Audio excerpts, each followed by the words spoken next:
मेरे अजीजों, इकबाल ने यह भी कहा था, जरा नम हो तो बड़ी जरखेज है ये मिट्टी। किसके लिए कहा है? इसी तबके के लिए कहा है, ऐ नौजवानों, तुम्हारे पास फौलादी ताकतें हैं, तुमने अपने आप को आज तक महसूस नहीं किया। तुमने ऐरे गैरे नत्थु खेरे की इक्तिदा में अपने आप को बर्बाद कर लिया। तुमने आइडियल किसी और को बना लिया।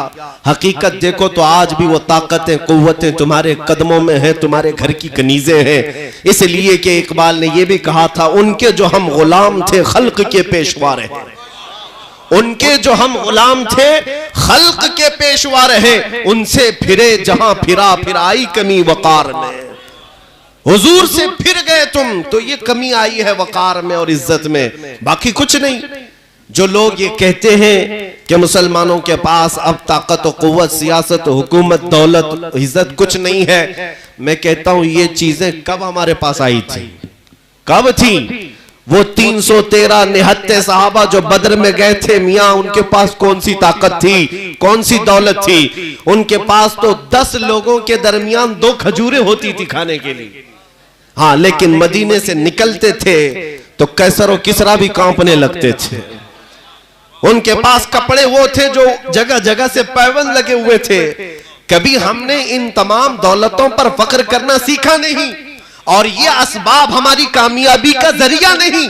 हमारी कामयाबी का जो जरिया है और हमारे सरबुलंदी का जो राज है, वो न ताकत है, न हुकूमत है, न सियासत है, न दौलत है। वो हमारी सरबुलंदी और सरफराजी का जो राज है, वो सिर्फ और सिर्फ इतना है, हमें करनी है शहंशाह बतहा की रजा जोई। वो अपने हो गए तो रहमते परवरदिगार अपनी।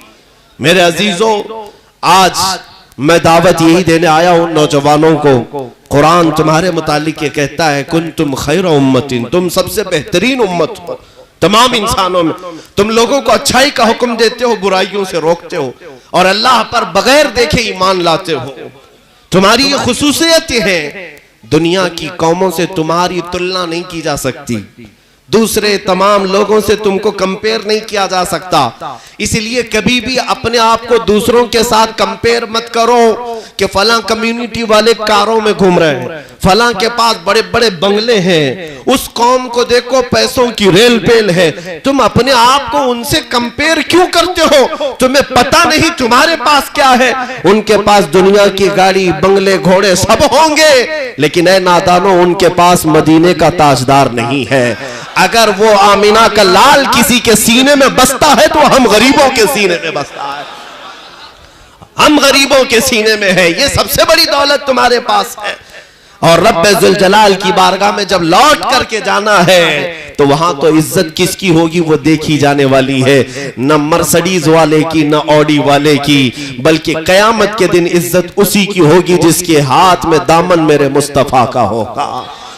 यहां पर एक बात मैं अर्ज कर रहा हूं अजीजान गिरामी, जो हमारे लिए सबसे बड़ी दौलत है फख्र की, वो मोहब्बत रसूल का वो चिराग है जो अभी भी तुम्हारे सीनों में मौजूद है।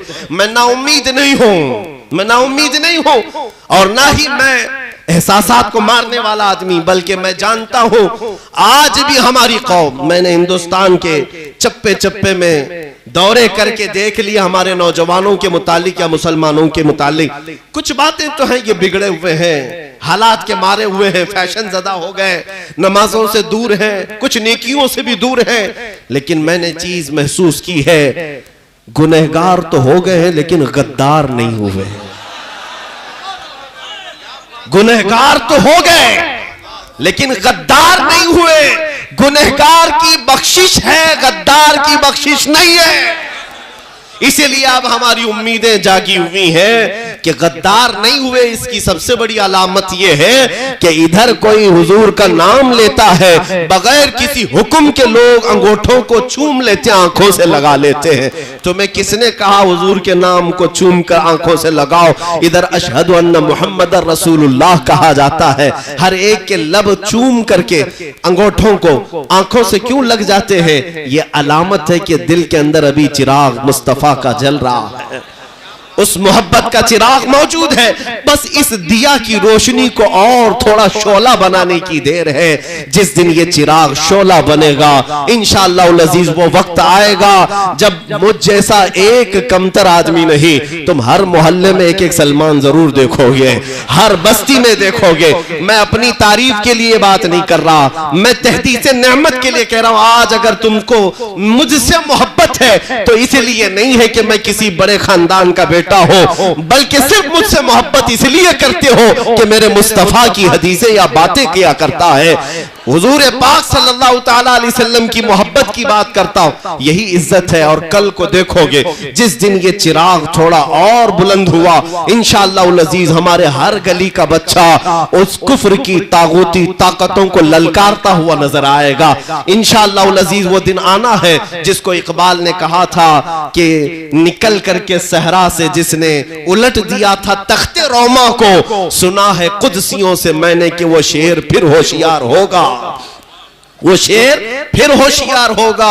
अब वो वक्त आने वाला है, थोड़ी आजमाइशें जरूर होंगी, लेकिन तुम्हें अपना इत्तेहाद, अपनी यूनिटी, अपना इत्तेफाक बरकरार रखने की जरूरत है। उलमा के माबैन इख्तिलाफात जिस दिन खत्म हो जाएं, ये ताकत इस कदर मजबूत हो जाएगी कि इसका अंदाजा नहीं कर सकेंगे, इसका अंदाजा नहीं कर सकते। आपको पता है अल्लाह तबारक व तआला ने अपने हबीब सल्लल्लाहु अलैहि वसल्लम को एक खुसूसियत अता की। खुद मेरे आका फरमाते हैं नुसिरतु बिर्रुअबी, अल्लाह ताला ने मुझे रौब के जरिए से मदद किया है। रौब क्या है? दुश्मनों पर उनका खौफ, दुश्मनों के दिलों पर हुजूर का खौफ। कितनी दूर से? हदीस में 500 मील दूर अगर दुश्मन है वहीं से हुजूर के नाम से खौफ से कांपने लगता है। यह अल्लाह ताला की तरफ से दिया हुआ रौब। और बुजुर्गाने दीन फरमाते हैं रसूल पाक सल्लल्लाहु ताला अलैहि वसल्लम की बरकत से अल्लाह ने उनकी उम्मत को भी ये रौब अता किया है। उनकी उम्मत के उलमा, मशाइख और उम्मत के मुत्तकीन को ये रौब मिला है। और चाहे वो दसियों की तादाद में कि सैकड़ों की तादाद में, अल्लाह ने तुम्हें रौब के जरिए मदद फरमाया। रौब तुम्हारा मौजूद है, खौफ है, मौजूद है। आज मुझे ये बात समझ में नहीं आती।